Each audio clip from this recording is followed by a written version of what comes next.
मेरी भाभी प्रेग्नेंट कैसे हो गई? कावेरी अपने 2 बेटों के साथ ससुराल में अकेले ही रहती थी। उसके सास ससुर तो पहले से ही नहीं थे और 2 साल पहले ही उसके पति का स्वर्गवास भी हो चुका था। तब से वह अपनी पुश्तैनी मिठाई की दुकान पर काम करके अपना घर परिवार अकेले ही संभाल रही थी। आजकल उसकी तबीयत कुछ ठीक नहीं थी, इसलिए उसे काम करने में दिक्कत हो रही थी। कावेरी की एक ननद भी थी जिसका नाम संध्या था। वह भी उसी शहर में रहती थी। कावेरी के दोनों बेटे अभी ज्यादा बड़े नहीं थे, इसलिए जिम्मेदारियों का भार कावेरी पर ही था। संध्या से उसकी यह परेशानी देखी नहीं गई और उसने अपने ससुराल में काम कर रहे पुराने नौकर से बात की तो वह कहने लगा, आप चिंता न करें, आपकी भाभी कावेरी जी का घर मेरे घर से बहुत ही करीब है। मैं एक काम करता हूँ, मैं वहाँ पर काम करने चला जाऊंगा और अपनी बहन को यहाँ काम करने के लिए भेज दूंगा, जो यहीं पर आपके घर से नजदीक में ही रहती है। संध्या को अपने नौकर रघु की बात जच गई और वो इस बात के लिए राजी हो गई। रघु के आ जाने से कावेरी को काफी मदद मिल गई थी। रघु ने कावेरी के घर का अधिकतर काम अपने जिम्मे ले लिया था। वह बच्चों के स्कूल से आने के बाद उनका भी ध्यान रख लेता था और घर के सारे काम भी निपटा दिया करता था। धीरे धीरे कावेरी की तबीयत में भी सुधार होने लगा था। 2 महीने के बाद संध्या कावेरी से मिलने उसके घर आई तो उसने देखा कावेरी बाथरूम में उल्टियां कर रही थी। संध्या घबरा गई और कहने लगी, भाभी चलो हम डॉक्टर के पास चलते हैं।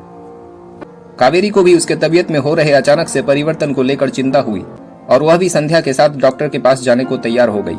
वहां पहुंचकर पता चला कि कावेरी प्रेग्नेंट है। यह सुनकर दोनों के पैरों तले जमीन ही खिसक गई।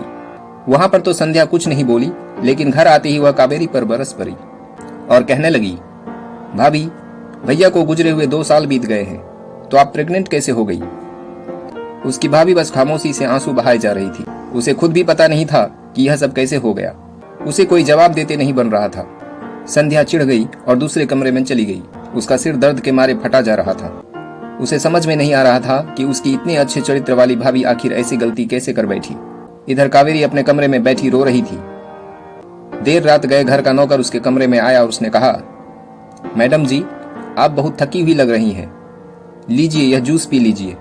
कावेरी ने डिनर में भी कुछ नहीं खाया था, इसलिए उसने जूस पी लिया। थोड़ी ही देर में वह गहरी नींद में सो गई। वहीं दूसरे कमरे में अचानक से संध्या को ध्यान आया कि उसकी भाभी ने कुछ भी नहीं खाया है।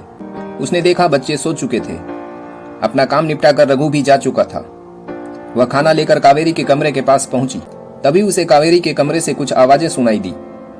उसने छिप कर देखा तो उसके होश ही उड़ गए, क्योंकि बिस्तर पर कोई और नहीं बल्कि उसका पुराना नौकर रघु था, जो संध्या की उपस्थिति से बेखबर बेसुध पड़ी कावेरी के साथ कुकर्म कर रहा था।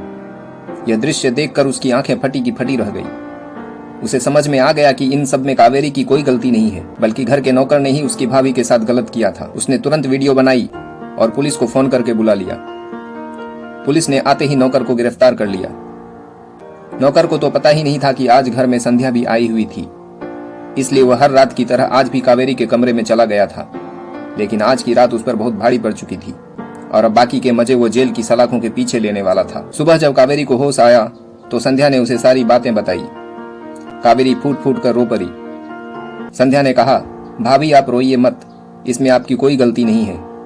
गलत करने वाले को उसके किए की सजा मिलेगी, लेकिन आपको उस घिनौने व्यक्ति के अंश को ढोने की जरूरत नहीं है। उसके बाद दोनों मिलकर डॉक्टर के पास गए। डॉक्टर को सारी बात बताने के बाद डॉक्टर ने उसका अबॉर्शन कर दिया। कावेरी को बस इसी बात का सुकून था कि संध्या ने सही वक्त पर अपराधी को पकड़वा दिया था और मुश्किल समय में उसका साथ दिया था। दोस्तों, किसी को भी घर में काम पर रखते हुए उसका पुलिस वेरिफिकेशन करवाना जरूरी है। किसी भी ऐरे गहरे को काम पर रख लेने के बाद खुद के लिए ही परेशानी खड़ी हो जाती है। साथ ही अपने परिवार के सदस्यों को एक दूसरे की परेशानी समझनी चाहिए और उनकी परेशानी को दूर करने का हर संभव प्रयास जरूर करनी चाहिए। अगर आपको कहानी पसंद आई हो तो ऐसी ही और नई दिलचस्प कहानियों के लिए सुविचार प्लस चैनल को सब्सक्राइब जरूर करें। धन्यवाद।